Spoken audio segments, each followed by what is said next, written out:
இது ஒரு CBN தயாரிப்பு. நீங்கள் பார்த்துக் கொண்டிருப்பது ஒரு புதிய வாழ்க்கை நிகழ்ச்சி. வணக்கம். ஒரு புதிய வாழ்க்கை நிகழ்ச்சிக்கு உங்களை அன்புடன் வரவேற்கிறோம். இந்த நிகழ்ச்சியின் மூலமாக உங்களை சந்திச்சதில் ரொம்பவே சந்தோஷப்படுறோம். ஒரு புதிய மாதத்துக்குள்ளே நம்ம நுழைஞ்சிருக்கோம். நாட்கள் எப்படி போச்சுன்னே தெரியல, வேகமாக போகுது இல்லையா? 6வது மாதத்துக்குள்ளே நம்ம வந்துட்டோம். இந்த மாதம் முழுவதும் அரவணைப்பு அப்படிங்கிற தலைப்பில் தான் நம்ம தொடர்ந்து தியானம் செய்ய இருக்கிறோம். அந்த வகையில் இன்றைக்கி நம்ம பார்க்க இருக்கக்கூடிய தலைப்பு, இயேசுவிடமிருந்து நாம் அரவணைப்பை கற்றுக்கொள்ளுவோம். நிறைய நேரம் நம்ம வீட்டில், வேலை பார்க்கக்கூடிய இடங்களில், நண்பர்கள் நடுவில் இந்த பாரபட்சத்தை நம்ம சந்திக்கிறோம். இந்த மாதிரியான வேறுபாடு நம்முடைய உறவுகளை பிரிக்க தான் செய்யுது. இதை எப்படி எதிர்கொள்ளலாம் அப்படிங்கிறத இந்த மாதம் முழுவதும் நம்ம பார்க்க இருக்கிறோம். இந்த மாதிரி பாரபட்சம் இல்லாமல் நம்ம எல்லோரையும் நேசிக்க ஆண்டவராகிய இயேசு கிறிஸ்துவிடமிருந்து கற்றுக்கொள்ளலாம். இன்னும் நம்ம இந்த மாதம் என்னென்ன பார்க்க இருக்கிறோம் அப்படிங்கிறத இப்போ ரெபேக்கா நமக்காக சொல்ல இருக்கிறாங்க. வாங்க பார்க்கலாம். உங்களுக்கு ரொம்பவும் நன்றி. ஆமா நண்பர்களே, நம்ம வாழ்க்கையில நம்ம எல்லாருமே ஒரு அரவணைப்பை தேடிட்டு இருக்கோம். தன்னை பார்க்க கூடாது, தான் சொல்றதை கேட்க கூடாது, நம்மளை அடையாளம் காணக்கூடாது, நம்மளை ஏத்துக்க கூடாதுன்னு யார் நினைப்பாங்க? சொல்ல போனா, நீ உன்னிடத்தில் அன்பு கூறுவது போல பிறரிடத்திலும் அன்பு கூறுவாயாகன்னு பைபிளும் நமக்கு சொல்லுது. எந்த ஒரு பாரபட்சமும் காட்டாம நம்ம எல்லாரையுமே அரவணைக்கணும்னு தான் தேவன் விரும்புறாரு. நண்பர்களே, இந்த ஜூன் மாசத்துல எந்த ஒரு வித்தியாசமும் இல்லாம ஒரு அரவணைப்பின் உணர்வோடு இன்க்ளூஷன், அதாவது அரவணைத்தல் பத்தி மிக தெளிவா கத்துக்க உங்களை நாங்க வரவேற்கிறோம். நாம தங்களோட வாழ்க்கையில புறக்கணிப்பை உணர்ந்த சில பேரை சந்திக்க போறோம். இதுல விசேஷம் என்னன்னா, தேவனுடைய அன்பானது அவங்க வாழ்க்கைய முழுமையா மாத்திடுச்சு. நிறைய குற்றங்கள் பண்ணிக்கிட்டே தான் இருந்தேன். அதுல நான் எந்த அளவுக்கு இன்வால்வ் ஆயிட்டேன்னு சொன்னா, என்னால வெளியே வரவே முடியாத அளவுக்கு நான் இன்வால்வ் ஆயிட்டேன். ஆனா தேவனால தான் இன்னைக்கு நான் சமுதாயத்துல ஒரு நல்ல விதத்துல இருக்கேன். என்னோட குடும்பமும் தொடர்ந்து அவர் தந்த எல்லா விஷயங்களுக்காகவும், அந்த எல்லா ஆசீர்வாதங்களுக்காகவும் தேவனோட ஆசீர்வாதம் இருக்கிறத எங்களுக்கு தெரிவிச்சிட்டு இருக்காரு. நான் பிறந்து சில மாதங்களே இருக்கும்போது என்னோட அப்பா குற்றம் செஞ்சதுனால ஜெயிலுக்கு போயிட்டாங்க. ஜெய்ப்பூர் ஜெயிலில் அவங்கள வச்சுருந்தாங்க. எங்கள் அப்பா ஜெயிலில் வளர்ந்ததுனால சமுதாயம் எங்களை வித்தியாசமான பார்வை பார்க்குதுன்னு நான் நினச்சேன். யாருமே எங்கள் மேலே அன்பு காட்டலை. ஆனால் என்னோட அம்மாவும் மாமாவும் அந்த இடத்துல எங்களை இருந்து நல்லபடியாக பார்த்துக்கிட்டாங்க. நண்பர்களே, இன்னைக்கு ஒருவேளை நீங்க புறக்கணிப்பை சந்திச்சிட்டு இருப்பீங்கன்னா உங்ககிட்ட பாரபட்சம் காட்டலாம். அந்த வித்தியாசத்தை நீங்க உங்க வாழ்க்கையில அனுபவிச்சிருக்கலாம். தனிமையை நீங்க உணர்றீங்களா? இப்பவே நீங்க எங்களை தொடர்பு கொள்ளுங்க, எங்களுக்கு கால் பண்ணுங்க. உங்களுக்காக நாங்க ஜெபம் பண்ணுவோம். எங்க CBN prayer லைனோட number 9910401010.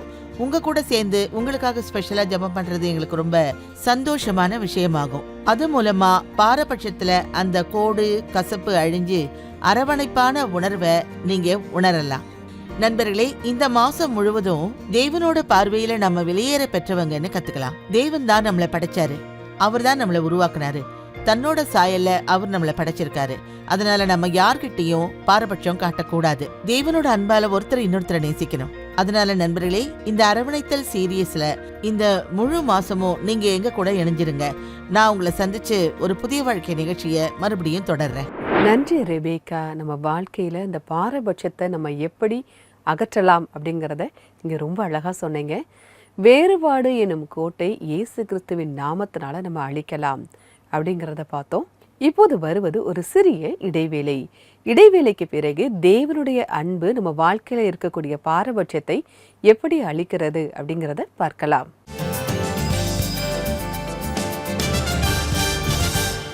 CBN prayer line India YouTube சேனல்ல 1வது மற்றும் 3வது வெள்ளிக்கிழமை அன்று மதியம் 3 மணிக்கு லைவ் வரப்போகுது. இந்த ஜபத்துல கண்டிப்பா நீங்க கலந்துக்கோங்க. பிள்ளைகளை நீங்க ஸ்கூல்லையும், பெற்றோர்களை நீங்க சமுதாயத்திலும் ஏதோ ஒரு விதத்துல பாரபட்சத்தை எதிர்கொள்றீங்களா? இல்லனா ஒரு புது தொடக்கத்தை செஞ்சு சவால்களை சந்திச்சுக்கிட்டு இருக்கீங்களா? அப்ப நாம சேர்ந்து ஜபம் பண்ணலாம். வாங்க. 1வது மற்றும் 3வது செவ்வாய்க்கிழமை மதியம் 3 மணிக்கு CBN prayer line CBN India YouTube சேனல்ல லைவ் போறத மறந்துடாதீங்க. நீங்க எல்லாரும் அதுல கலந்துகிட்டு ஜூன் மாதம் 3 மற்றும் 17 வருது. வாட்ஸ்அப் மெசேஜ் மூலமாவும் நீங்க உங்க ஜெப வேண்டுகோளை தெரிவிக்கலாம். நம்பர் 9910401010.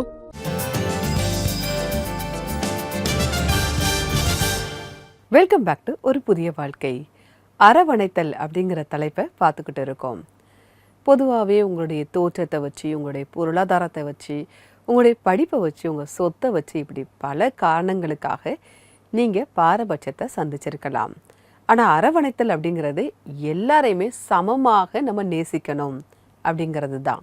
இதுக்கு பைபிள்ல இருந்து ஒரு பொருத்தமான வசனம் சொல்லணும் அப்படின்னா, உன்னிடத்தில் நீ அன்பு கூறுவது போல பிறனிடத்திலும் அன்பு கூறுவாயாக அப்படிங்கிற வசனம் தான். பைபிள் வசனங்கள் மற்ற எல்லாத்தையுமே நேசிக்கணும் அப்படிங்கிறது தான் சொல்லுது. அதுவும் குறிப்பாக யாராவது உங்களை கஷ்டப்படுத்தினாங்க அப்படின்னா அவங்களுக்காக நீங்கள் ஜெபம் பண்ணணும் அப்படின்னு சொல்லுது. யாராவது ரொம்ப கஷ்டப்படுறாங்க அவங்களுக்காகவும் நீங்கள் ஜெபிக்கணும். அப்போதான் நம்ம பரலோக புத்திரர் என அழைக்கப்படுவோம் அப்படின்னு வசனம் நமக்கு சொல்லுது.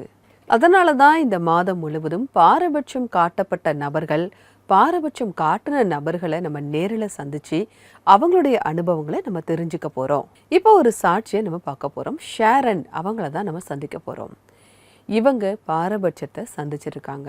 அதனால இவங்களுக்கு தேவன் ஒருத்தர் இல்லவே இல்லை, அவர் என்னை நேசிக்கவே இல்லை அப்படின்னு கூட இவங்க நினைக்க ஆரம்பிச்சிருக்காங்க. ஆனால் இவங்க வாழ்க்கையில் வந்த ஒரு அனுபவம் இவங்க வாழ்க்கையே மாற்றிருக்கு. வாங்க அவங்கள சந்திச்சு கேட்கலாம். என்னோட பேரு ஷரண் ஸ்கை சோனா. நான் ஒரு கிறிஸ்தவ குடும்பத்தில் பிறந்து வளர்ந்தேன். என்னோட குழந்தை பருவம் ரொம்பவே சந்தோஷமானது. ஆனா என்னோட ஸ்கூல் சூழ்நிலைகள் முழுசா மாறிடுச்சு. என் கூட படிக்கிறவங்க என்னை கேலி பண்ணுவாங்க, ரொம்பவே என்னை தொந்தரவு பண்ணுவாங்க. நான் ரொம்பவே தனிமை உணர்வு ஃபீல் பண்ணேன். அப்ப நான் தேவன் கிட்ட, ஆண்டவரே நீங்க உங்க பிள்ளைங்க கிட்ட இப்படித்தான் நடப்பீங்களான்னு கேட்டேன். எனக்கு டாக்டர் ஆகணுங்கிறது சின்ன வயசுல இருந்து ஆசை. அதனால நான் கிறிஸ்டியன் மெடிக்கல் காலேஜில் அப்ளை பண்ணேன். எனக்கு ஒரு ஸ்பான்சர் சீட் கிடைக்கிறதா இருந்துச்சு. ஆனா அந்த சீட்டை வேற யாருக்கோ தந்துட்டாங்க. இந்த சம்பவத்துக்கு பிறகு தேவன் கிட்ட இருந்து என்னோட உறவு ரொம்ப மோசமாயிடுச்சு. நான் அவரை விட்டு ரொம்பவே தூரமா போய்கிட்டு இருந்தேன். ஏன்னா என்னை பொறுத்த வரைக்கும் அவர் இறந்து போயிட்டாரு. அவர் எப்பவுமே இருந்ததே கிடையாது. இந்த எல்லா விஷயங்களையும் நான் விரக்தியா இருந்தேன். அப்போ எனக்கு சீக்கிரமே சைனா போகக்கூடிய ஒரு வாய்ப்பு வந்துச்சு. அப்போ நான் எடுக்க வேண்டிய ஒரு வாய்ப்பு இதுவாக தான் இருக்கும்னு நினச்சேன். என்னோட வாழ்க்கைய நான் நல்லா சந்தோஷமா வாழணும், நல்லா என்ஜாய் பண்ணி வாழணும். நான் சைனாவில் இருந்தப்ப எனக்கு இந்த இடம் ரொம்பவே பிடிச்சு போச்சு. என்னை சமூக ரீதியாகவும் ஏற்றுக்கிட்டாங்க. எனக்கு ரொம்பவே என்ஜாய்மெண்ட்டாக இருந்துச்சு. எங்களோட ஒரு ஓரியன்டேஷன் கிளாஸில் நான் ஒரு பொண்ணை சந்தித்தேன். அவங்களும் இந்தியாவை சேர்ந்தவங்க தான். எங்களுக்கு நடுவில் லவ் வளர்ந்தது. அது ரிலேஷன்ஷிப் ஆயிடுச்சு. கொஞ்சம் கொஞ்சமாக எல்லாமே மோசமாக ஆரம்பிச்சிச்சு. சின்ன சின்ன விஷயங்களுக்காக நாங்கள் எங்களுக்குள்ள நடுவில் சண்டை போட்டுக்கிட்டே இருந்தோம். எப்போவுமே என்னால் கொஞ்சம் கூட கவனம் செலுத்த முடியல. எக்ஸாமில் ஃபெயில் ஆக ஆரம்பித்தேன். ஏன்னா நான் அவ்வளவு டென்ஷன் ஆயிட்டேன். அதனால் அந்த ரிலேஷன்ஷிப் அதோட நிறுத்திட்டேன். என்னோட உறவு அறுந்து போனதுக்கு பிறகு அன்னைக்கு நான் நைட்டு தூங்கிட்டு இருந்தப்ப எனக்கு தனிமை உணர்வு வந்துச்சு. அப்போ எனக்கு ரொம்ப கோபம் வந்துச்சு. நான் ரொம்ப விரக்தியாக இருந்ததுனால அழுதுகிட்டே தான் இருந்தேன். நான் 10வது மாடி இருந்த ரூமில் இருந்தேன். அங்கேருந்து குதிக்கிறத பற்றி நான் யோசிச்சுக்கிட்டு இருந்தேன். கிட்டத்தட்ட அதிகாலையில் 4 மணிக்கு எனக்கு ரொம்பவே ஒரு மாதிரியாக இருந்துச்சு. என்னால் மூச்சு கூட விட முடியல. என்னால் கத்தக்கூட முடியல. யாரையும் என்னால் கூப்பிடக்கூட முடியல. நான் என்னோட முழு பலத்தை யூஸ் பண்ணியும் என்னால் ஒன்றுமே செய்ய முடியல. அதுக்கு பிறகு என்ன செய்யறதுனே தெரியல. நான் ஆண்டவரே என்னை காப்பாத்துங்கன்னு சொன்னேன். அப்போ அங்கே நானும் ஒரு சத்தத்தை கேட்டேன். ஸ்கை, உன்னை நான் நேசிக்கிறேன். எனக்கு அந்த வார்த்தையால் ஒரு பெரிய நிம்மதி கிடைச்சிச்சு. என் கண்ணில் இருந்து கண்ணீர் வந்துச்சு. ஏன்னா முதல் முறையாக யாரோ என்னை காப்பாற்றினது போல நான் உணர்ந்தேன். அடுத்த நாள் காலையில் என் கூட படிக்கிறவங்க என்னை ஒரு பைபிள் ஸ்டடிக்கு இன்வைட் பண்ணாங்க. அது எங்கள் ரூமில் நடந்துச்சு. நான் அந்த பைபிள் ஸ்டடிக்கு போய் அவங்களோட சாட்சியை கேட்டேன். அதுல சில பேருக்கு நான் எந்த விஷயத்துல கஷ்டப்பட்டுக்கிட்டு இருந்தேனோ அதே வேதனையை தான் அவங்களும் அனுபவிச்சுட்டு இருந்தாங்க. அதனால நான் தொடர்ந்து அந்த பைபிள் ஸ்டடிக்கு போய்கிட்டு இருந்தேன். நான் அங்க ஆண்டவரை பத்தி, தேவனை பத்தி, பரிசுத்த ஆவியானவர் பத்தி எல்லாருமே நாங்க தெரிஞ்சுக்கிட்டு ரொம்ப சந்தோஷமா இருந்தோம். அப்போ எனக்கு இங்க தான் பதில் கிடைக்கும்னு தோணுச்சு. நான் பைபிள் இன்னும் அதிகமா வாசிக்க ஆரம்பிச்சேன். எனக்குள்ள இப்ப நிறைய மாற்றங்கள் வர ஆரம்பிச்சது. ஆனா அதை நான் கொஞ்சம் கூட ஃபீல் பண்ணல. என்னோட நண்பர்கள் என்கிட்ட இப்ப நீ ரொம்ப சந்தோஷமா இருக்கிற, இப்ப கவலை இல்லாம இருக்க, நீ இதுக்கு முன்னாடி இருந்ததை விட இப்ப நல்லா இருக்கேன்னு சொன்னாங்க. நான் அந்த விஷயங்களை திரும்பி பார்க்கறப்போ அது ரொம்ப வித்தியாசமா இருக்கிறத பார்க்கறேன். இப்போ நான் என் வாழ்க்கையில ஆண்டவரோட அன்பை உணர முடியுது. வாழ்க்கையில நீங்க மத்தவங்க மாறணும்னு எதிர்பார்க்க கூடாது, ஆனா உங்களை நீங்களே மாத்திக்க முடியும்னு நான் கத்துக்கிட்டேன். மேலும் தேவன்கிட்ட சரியான ஒரு உறவு உங்களுக்கு வந்ததுக்கு பிறகு உங்களுக்குள்ள மாற்றம் வருங்கிறத உங்களால உணர முடியும். நன்றி ஷாரன், உங்களுடைய சாட்சிக்காக மிக்க நன்றி. தேவன் உங்கள் வாழ்க்கையில் செயல்படுறாரு அப்படிங்கிறத பார்க்கும்போது நாங்கள் தேவனுக்கு நன்றியை சொல்கிறோம். தேவன் உங்களை நேசிக்கிறாரு அப்படிங்கிறத நீங்கள் இப்போ புரிஞ்சுக்கிட்டீங்க. நாமும் கூட மற்றவங்க கிட்ட பாரபட்சம் காட்டாமல் எல்லோரையும் நேசிக்க தேவன் நமக்கு பலன் தருவார். நம்ம பார்க்கும்போது ஷாரன் அவங்களுடைய தாழ்வு மனப்பான்மை இவங்களை தடுமாற வச்சிருக்கு. ஆனால் பைபிள் வசனங்கள் இந்த போராட்டத்திலிருந்து அவங்க வெளியில் வர உதவி செஞ்சிருக்கு. நமக்கும் கூட இந்த பைபிள் வசனங்கள் இப்படிப்பட்ட சூழ்நிலையிலிருந்து வெளியில் வர நமக்கு உதவி செய்யுது. ஆனால் இந்த பாரபட்சத்தை நம்மளுடைய வாழ்க்கையில் நம்ம அனுதினமும் நம்ம பார்த்துக்கிட்டு தான் இருக்கோம். உங்களுடைய படிப்பை வச்சு, உங்களுடைய பணத்தை வச்சு நிறைய பாரபட்சத்தை நம்ம பார்க்குறோம். அதுவும் குறிப்பாக சொல்லுவாங்க, இவ்வளோ பெரிய காலேஜில் உன் பிள்ளைகள்லாம் படிக்க இடம் கிடைக்குமா, உன்னால் படிக்க வைக்க முடியுமா, உனக்கு இப்படியெல்லாம் முடியுமா, உன்னால் இதெல்லாம் செய்ய முடியுமா அப்படின்னு கேட்கும்போது அந்த பாரபட்சத்தை நம்ம அனுபவிக்கிறோம். இப்படிப்பட்ட சூழ்நிலையில் தேவனுடைய வசனங்கள் நம்மை பலப்படுத்துகிறது. இப்போ உங்களுக்காக ஒரு வசனத்தை நான் வாசிக்கிறேன். 100வது சங்கீதம் 3ஆம் வசனம். கர்த்தரே தேவனென்று அறியுங்கள், நாம் அல்ல, அவரே நம்மை உண்டாக்கினார், நாம் அவர் ஜனங்களும் அவர் மேய்ச்சலின் ஆடுகளுமாய் இருக்கிறோம். தேவன் அவருடைய சாயல்ல நம்மளை படைச்சிருக்காரு. அதனால மக்கள் என்ன நினைப்பாங்க அதை நினைச்சு நம்ம கவலைப்பட வேண்டாம். உங்களுடைய நிறம், தோற்றம், இதை பற்றி மக்கள் என்ன கமெண்ட் வேணாலும் பண்ணலாம். ஆனால் தேவன் அவருடைய சாயல்ல நம்ம படைச்சிருக்காரு. நம்ம எல்லாருமே அவருடைய பார்வையில் விலையேற பெற்றவர்களாக இருக்கோம். நம்முடைய தோற்றத்தை வச்சு நம்மளை பாரபட்சம் காட்டுறவங்க நம்மளை படைக்கலை. உன் உடல்நிலை சரியில்லைன்னு சொல்லக்கூடிய டாக்டர் கூட நம்மளை படைக்கலை. நம்மளை படைத்தது தேவன். அவருடைய சாயலில் நம்மை படைத்திருக்கிறார்.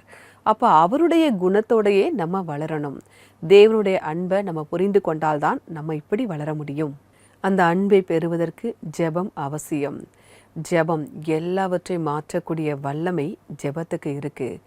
பாரபட்சத்தினால் வரக்கூடிய பாதிப்புகளை எல்லாவற்றையுமே மாற்றக்கூடிய வல்லமை ஜெபத்திற்கு இருக்கு. ஒருவேளை உங்களுக்கு ஜெபிக்க தெரியல, ஜெப உதவி தேவை அப்படின்னா நீங்கள் எங்களுடைய CBN ப்ரேயர் லைனுக்கு கால் பண்ணலாம். எங்களுடைய நம்பர் 9910401010. இந்த நம்பருக்கு நீங்கள் வாட்ஸ்அப்பும் அனுப்பலாம். உங்களுக்காக ஜெபிக்க நாங்கள் தயாராக காத்துக்கிட்டு இருக்கோம். நம்முடைய நிகழ்ச்சியில் இப்போது வருவது ஒரு சிறிய இடைவேளை. இடைவேளைக்கு பிறகு நாம் சேர்ந்து ஜெபிப்போம்.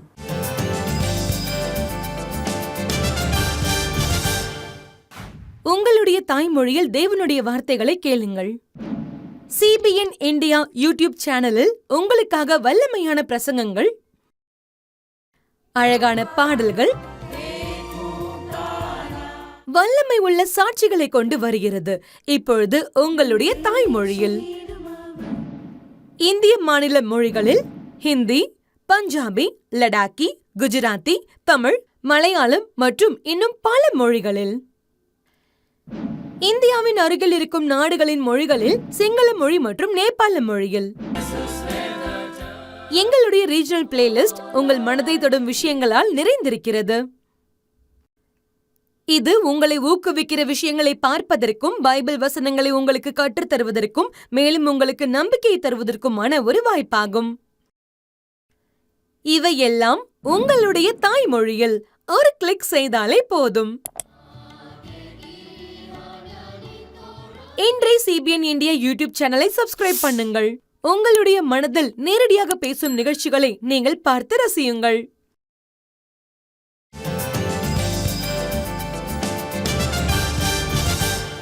வெல்கம் பேக் டு ஒரு புதிய வாழ்க்கை. நம்ம அரவணைத்தல் அப்படிங்கிற தலைப்பில் பார்த்துக்கிட்டு இருக்கோம். நம்ம இயேசுவை மாதிரியே வாழணும் அப்படின்னு பார்த்துட்டு இருக்கோம். இயேசு எல்லார்கிட்டையும் சமமாக அன்பு வைத்தார் அப்படிங்கிறதையும் பார்க்குறோம். அது மட்டும் இல்லை, இயேசு பாவிகள் கூட தான் சாப்பிட்றாரு, அவங்க கூடயே தான் இருக்கிறாரு அப்படின்னு அவர் மேலே ஒரு குற்றச்சாட்டு வந்தது. ஆனாலும் மற்றவங்களால் ஒதுக்கப்பட்ட, புறக்கணிக்கப்பட்ட மக்களை தேடி தான் இயேசு போனார்.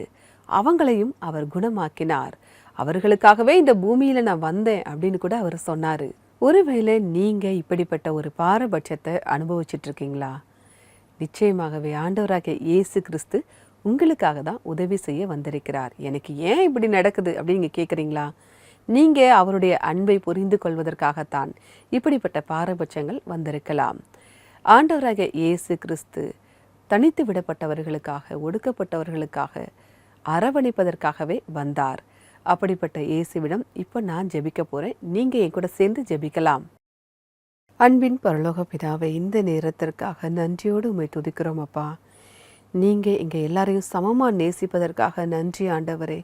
இந்த உலகம் எங்களுடைய படிப்பு, தோற்றம், அந்தஸ்து, பதவி இது எல்லாத்தையும் வச்சு தான் எங்களை அங்கீகாரம் தராங்க. அவங்கள விட நாங்கள் குறைவாக இருக்கும்போது எங்ககிட்ட பாரபட்சத்தையும் வேறுபாட்டையும் காட்டுறாங்க ஆண்டவரே.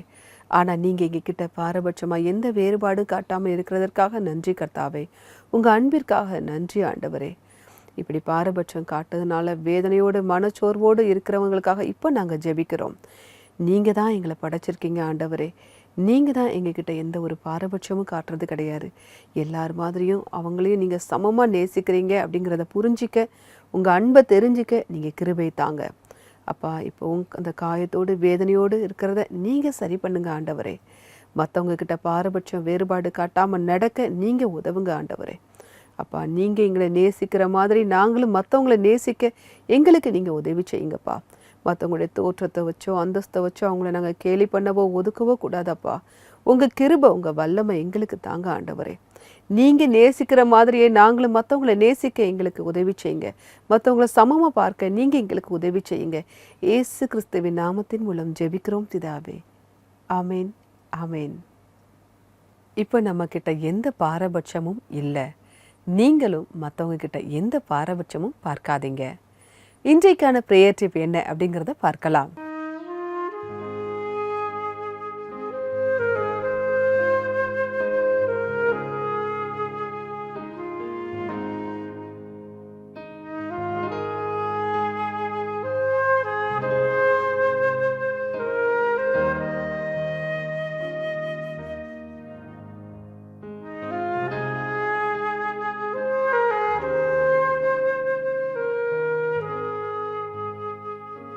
தேவன் மற்றவங்களை எப்படி பாரபட்சம் காட்டாமல் ஒரு அன்பான பார்வையோடு பார்க்கிறாரோ அதே போன்றே நாமும் எந்த பாரபட்சமும் இல்லாமல் எல்லோரையும் அன்பாக பார்க்க வேண்டும். இதை நீங்கள் உங்கள் ஜெபத்தில் கேளுங்க. இன்றைக்கான பைபிள் வசனம் என்ன அப்படிங்கிறதையும் பார்ப்போம். அதிலே கிரேக்கன் என்றும் யூதன் என்றும் இல்லை, விருத்த சேதனம் உள்ளவன் என்றும் விருத்த சேதனம் இல்லாதவன் என்றும் இல்லை, புறஜாதியான் என்றும் புறதேசத்தான் என்றும் இல்லை, அடிமை என்றும் சுயாதீனன் என்றும் இல்லை, கிறிஸ்துவே எல்லாரிலும் எல்லாமுமாயிருக்கிறார். கொலோசேயர் 3:11. இன்னைக்கு இந்த உலகமும் சமுதாயமும் இந்த மாதிரியான வேறுபாடால தான் பிரிஞ்சிருக்கு. உலகமே வெவ்வேறு காரணங்களுக்காக பிரிஞ்சிருந்தாலும் கூட ஆண்டவராகிய இயேசு கிறிஸ்துவுக்குள்ள நம்ம எல்லாருமே ஒன்றா இருக்கோம். அவர் நம்ம எல்லாருக்காகவும் அவருடைய இரத்தத்தை நமக்காக சிந்தி இருக்கிறார். கிறிஸ்துவே எல்லாரிலும் எல்லாமுமாக இருக்கிறார். இப்போது வருவது ஒரு ஆராதனை பாடல்.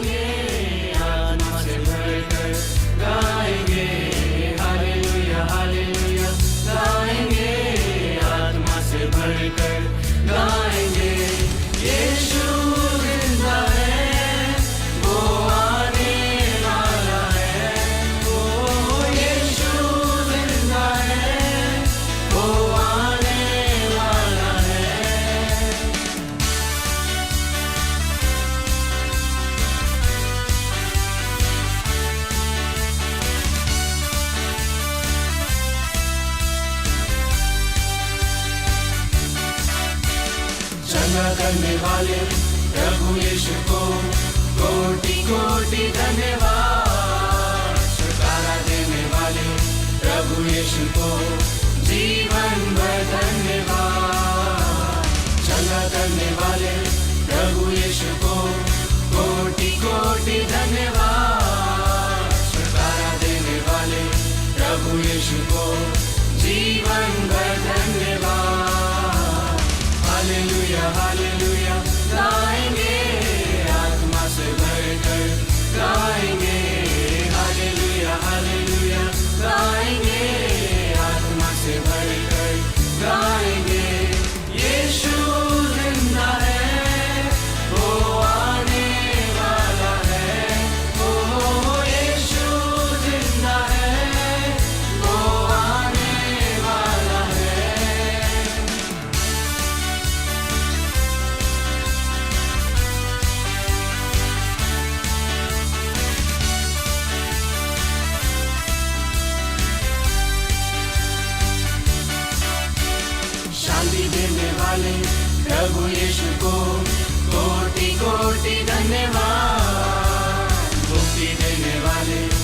प्रभु यीशु को जीवन भर धन्यवाद। शांति देने वाले प्रभु यीशु को कोटि कोटि धन्यवाद। मुक्ति देने वाले प्रभु यीशु को जीवन भर धन्यवाद। हालेलुया हालेलुया गाएंगे, आत्मा से भरकर गाएंगे। हालेलुया हालेलुया गाएंगे, आत्मा से भरकर गाएंगे। यीशु जिंदा है, वो आने वाला है। ओ यीशु जिंदा है, वो आने वाला है। जय देने वाले प्रभु यीशु को कोटि कोटि धन्यवाद। जीवन देने वाले प्रभु यीशु को जीवन भर धन्यवाद। जय देने वाले प्रभु यीशु को कोटि कोटि धन्यवाद। जीवन देने वाले இந்த பாடலை பாடிய குழுவினருக்கு எங்களுடைய நன்றி. தேவன் உங்களை ஆசீர்வதிப்பாராக. மனுஷங்க காட்டுற வேறுபாட்டை ஜெயிக்க ஆண்டவராக இயேசு கிறிஸ்து நமக்கு உதவி செய்கிறாரு. அவரே நியாயாதிபதியாகவும் இருக்கிறாரு. ஒருவனை தாழ்த்தி ஒருவனை உயர்த்துகிறார் அப்படின்னு பைபிள் வசனம் நமக்கு சொல்லுது. அதனால நமக்கு வெற்றி தரக்கூடிய தேவனை மட்டும் நாம் பார்ப்போம். குழந்தைங்க, சின்ன குழந்தைங்க ஏதாவது ஒரு பேப்பரில் எழுதும்போது தப்பாக எழுதிட்டாங்க அப்படின்னா ஒரு எரேசர் வச்சு அதை அழகாக அவங்க அழிக்கிறாங்க. அதே மாதிரி தான் நாமும் கூட இந்த மாதிரி வேறுபாடு பாரபட்சம் காட்டும்போது தேவனுடைய அன்பால் அதை நம்ம அழிக்க முடியும். நிகழ்ச்சியுடைய நிறைவு பகுதிக்கு வந்துட்டோம். இன்றைக்கான நிகழ்ச்சி உங்களுக்கு ஆசீர்வாதமாக இருந்திருக்கும் அப்படின்னு நாங்கள் கர்த்தருக்குள்ள விசுவாசிக்கிறோம். இந்த நிகழ்ச்சியை நீங்கள் தாங்க வேண்டும் அப்படின்னா உங்களுடைய நன்கொடைகளை நீங்கள் அனுப்பலாம். ஸ்க்ரீனில் தெரியக்கூடிய QR கோடை ஸ்கேன் பண்ணி அனுப்பலாம். அப்படி இல்லை அப்படின்னா ஆன்லைன் டிரான்ஸ்ஃபரும் பண்ணலாம். எங்களுடைய அட்ரஸ் www.cbnindia.org/join-the-ends-family. இதோட நான் வேறொரு எபிசோடில் உங்களை சந்திக்கிறேன். அதுவரை கர்த்தருடைய கிருபை உங்கள் அனைவருடன் கூட இருப்பதாக. God bless you.